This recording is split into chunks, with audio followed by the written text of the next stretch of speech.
Hello everyone, welcome to my YouTube channel. In this video, I am going to tell you why do children refuse to talk at school? What is selective mutism? Watch this video till end so you will understand what is selective mutism. I am counseling psychologist and psychotherapist Sobia Akhtar Ali. Now let's start.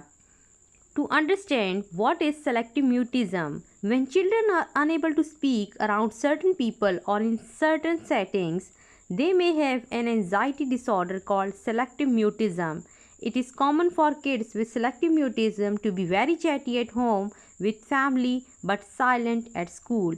Parents typically start noticing signs of selective mutism when a child is 3 or 4 years old. This disorder might not be able to diagnosed until she is school-aged, when her problems while speaking become more apparent.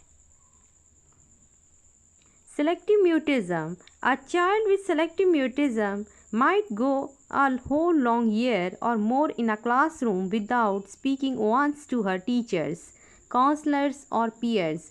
Typically, kids with selective mutisms are mild-mannered and polite in classroom settings, so their silence can be misinterpreted as shyness and never addressed as possible barrier to their learning. Selective mutism can cause significant impairment in child's life.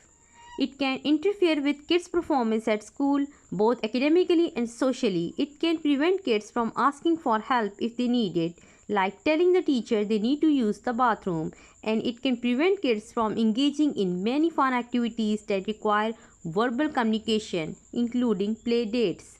The good news is that with the help of right understanding, kids with selective mutism get better.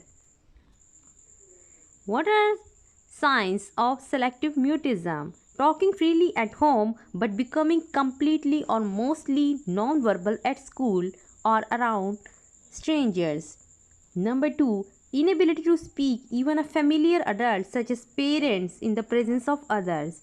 Difficulty talking with peers in school, seeming shut down or paralyzed in social situations. Using gesture, facial expressions and nodding in place of verbal communication. Here are some tips for helping these kind of kids.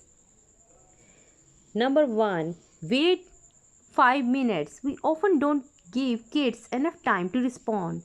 Waiting 5 seconds without repeating the question or letting anyone answer for a child is a good rule of thumb. It also helps kids learn to tolerate their anxiety.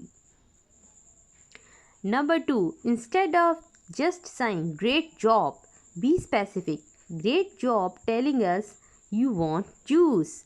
This way kids know exactly what they are being praised for and they feel motivated to keep doing it. Number 3. Rephrase your question.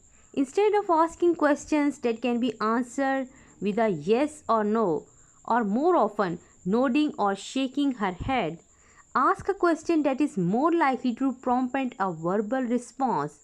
Try giving her choices. Would you like a puppy sticker or a star sticker?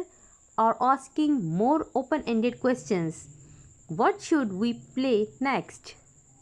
Number 5. Practice echoing. Repeat or paraphrase what the child is saying. This is reinforcing and lets her know that she is being able, heard and understood.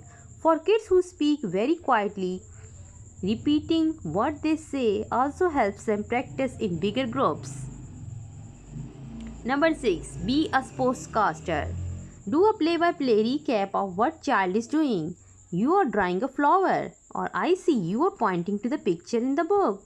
This help conveys interest in what the child is doing and is a good technique to fall back on when she is not being non-verbal.